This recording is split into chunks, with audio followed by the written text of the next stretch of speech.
جب انسان مر جاتا ہے تو آسمان سے یہ آوازیں آتی ہیں اور یہ مرنے والا بھی سنتا ہے۔ آواز آتی ہے کہ اے آدم کے بیٹے، تو نے دنیا کو چھوڑا یا دنیا نے تجھے چھوڑا؟ اے آدم کے بیٹے، تو نے دنیا کو خوش رکھا یا دنیا نے تجھے خوش رکھا؟ اے آدم کے بیٹے، تو نے دنیا کو کھایا یا دنیا نے تجھے کھایا؟ تو جب میت کو غسل دیتے ہیں تو میت کو یہ آوازیں آتی ہیں اور میت یہ آواز سنتی بھی ہے، غیب سے آواز آتی ہے۔ کوئی کہنے والا کہہ رہا ہوتا ہے، ہائے تو کمزور ہو گیا، بتا تو صحیح تیرا زور کہاں گیا، بتا تو صحیح تیری طاقت کہاں گئی، تیری قوت کہاں گئی؟ اے آدم کے بیٹے، اب تو بولتا نہیں، اور تیری بولتی کہاں گئی، تیری آواز کہاں گئی، تیری زبان کہاں گئی، تو کیوں نہیں بولتا؟ اے آدم کے بیٹے، اب تو اکیلا ہے، اب تو تنہا ہے، بتا تو صحیح تیرے ساتھی کہاں گئے، تیرے دوست کہاں گئے؟ اور جب مردے کو کفن پہنایا جاتا ہے تو یہ آواز آتی ہے اور مردہ بھی سنتا ہے۔ کوئی کہنے والا کہہ رہا ہوتا ہے، اے آدم کے بیٹے، تو سفر میں ہاتھ خالی چلا، خالی آیا تھا اس دنیا میں اور خالی ہاتھ ہی واپسی کی طرف جا رہا ہے۔ اے آدم کے بیٹے، اب تو دنیا میں واپس کبھی نہیں آئے گا، کبھی نہیں آئے گا۔ اور ہاں سن، اب تو ایک خوفناک گھر کی طرف جا رہا ہے، اب تو ایک اندھیری کوٹھی میں جا رہا ہے، اندھیرے گھر میں جا رہا ہے۔ تو جب جنازے کو لے کر عزیز و اقربا چلتے ہیں تو غیب سے یہ آواز آتی ہے اور یہ آواز مردہ بھی سنتا ہے، یہ آواز میت بھی سنتی ہے۔ کوئی کہنے والا کہہ رہا ہوتا ہے کہ اے آدم کے بیٹے، اگر تو توبہ کر کے چلا ہے، اگر تو توبہ کر کے چلا ہے، اگر تو اپنے گناہوں کو معاف کر کے چلا ہے، پھر تو تجھے مبارک ہو، پھر تو ہم تجھے خوشخبری سناتے ہیں، پھر ہم تجھے مبارکباد دیتے ہیں کہ تیرا رب خوش ہے، تیرا رب خوش ہے۔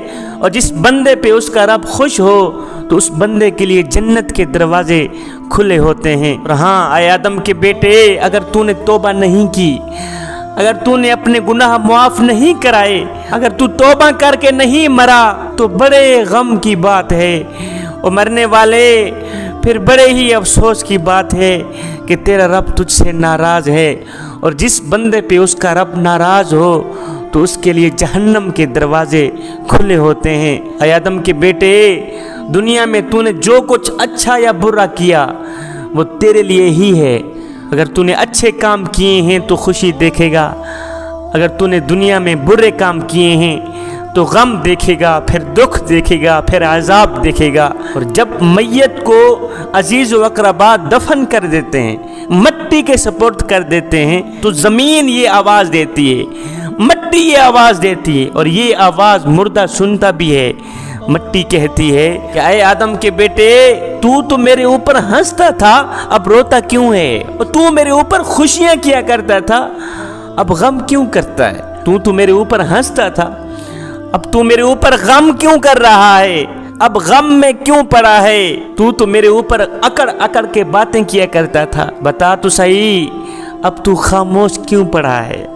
اب تیری آکڑ کہاں گئی، تیرا زور کہاں گیا، تیری طاقت کہاں گئی؟ اب تو خاموش کیوں پڑا ہے، بولتا کیوں نہیں ہے، اکڑتا کیوں نہیں ہے؟ اور جب لوگ مردے کو دفن کر کے واپس گھر کی طرف چلے جاتے ہیں تو اللہ تعالیٰ کی طرف سے اس مردے کو کہا جاتا ہے کہ اے بندے، اب تو اکیلا رہ گیا، اے بندے اب تو تنہا رہ گیا۔ ہائے تیرے دنیا کے ساتھی، تیرے دنیا کے عزیز و اقربا، دوست، رشتہ دار تجھے اندھیرے گڑھے میں ڈال کر، تجھے تنہا چھوڑ کر واپسی کی طرف چلے گئے ہیں۔ ہائے جن دوستوں کے لیے تو ہماری نافرمانی کرتا رہا، جن دوستوں کے لیے نماز کے قریب نہ گیا، قرآن کے نزدیک نہ گیا، جن بچوں کے لیے، جن اولاد کے لیے تو حلال و حرام کی تمیز کیے بغیر کماتا رہا، کھلاتا رہا، وہ دیکھ تجھے اندھیرے گڑھے میں ڈال کر جا رہے ہیں، تجھے اکیلا چھوڑ کے جا رہے ہیں، تجھے تنہا چھوڑ کے جا رہے ہیں۔ میرا اللہ فرماتا ہے، اے بندے، آج تجھ پر ہم ایسا رحم کریں گے، ایسا رحم کریں گے کہ ایسا رحم تیرے اوپر تیرے ماں باپ نے بھی نہ کیا ہو۔ آج ہم تیرے اوپر ایسا رحم کریں گے کہ ایسا رحم تیرے دوستوں نے بھی نہ کیا ہو، ایسا کرم تیری اولاد نے بھی نہ کیا ہو، تیرے عزیز و اقربا نے بھی نہ کیا ہو۔ آج ہم تیرے اوپر ایسا رحم کریں گے۔ اے بندے نماز پڑھ اس سے پہلے کہ تیری نماز پڑھی جائے۔ میاں آج ہماری آنکھیں کھلی ہیں، یہ کھلی ہیں، بند نہیں ہوئی۔ ان کھلی آنکھوں میں کچھ کر لو جوانو، ان کھلی آنکھوں میں نماز پڑھ لو، قرآن پڑھ لو، اللہ کے ساتھ اپنا معاملہ درست کر لو۔ معلوم نہیں پھر فرصت ملے نہ ملے، معلوم نہیں پھر یہ زندگی کے لمحے ملے نہ ملے۔ آج تو ہمارے پاس وقت ہے توبہ کرنے کا، آج تو ہمارے پاس وقت ہے اللہ کے ساتھ اپنا معاملہ درست کرنے کا۔ فراڈ کر لو، 2 نمبر دھندا کر لو، حلال و حرام کی تمیز کیے بغیر کما لو کھا لو، مرنے کے بعد ان سب چیزوں کا تمہیں جواب دینا ہوگا، ان سب چیزوں کا تمہیں حساب دینا ہوگا، اللہ کے سوالوں کا جواب دینا ہوگا۔ بندے وہ ایک بزرگ تھا، اللہ والا تھا، فقیر تھا، متقی پرہیزگار تھا۔ وہ اپنے کندھے پہ چادر رکھ کے کہیں جا رہا تھا، ادھر سے ایک چور دوڑتا ہوا آیا، اس فقیر کی چادر لے کر بھاگ گیا۔ اب چور چادر لے کر اس طرف بھاگا، ساتھ میں قبرستان تھا۔ اس فقیر نے کیا کیا؟ قبرستان کی طرف دوڑ لگا، قبرستان کی طرف دوڑ لگا۔ کسی نے دیکھا، پوچھا بابا تیری بھی عجیب کہانی ہے، میاں چور چادر لے کر اس طرف بھاگ رہا ہے، تو بجائے چور کے پیچھے بھاگنے قبرستان کی طرف کیوں بھاگ رہا ہے؟ اور بجائے چور کے پیچھے بھاگنے قبرستان کی طرف کیوں بھاگ رہا ہے؟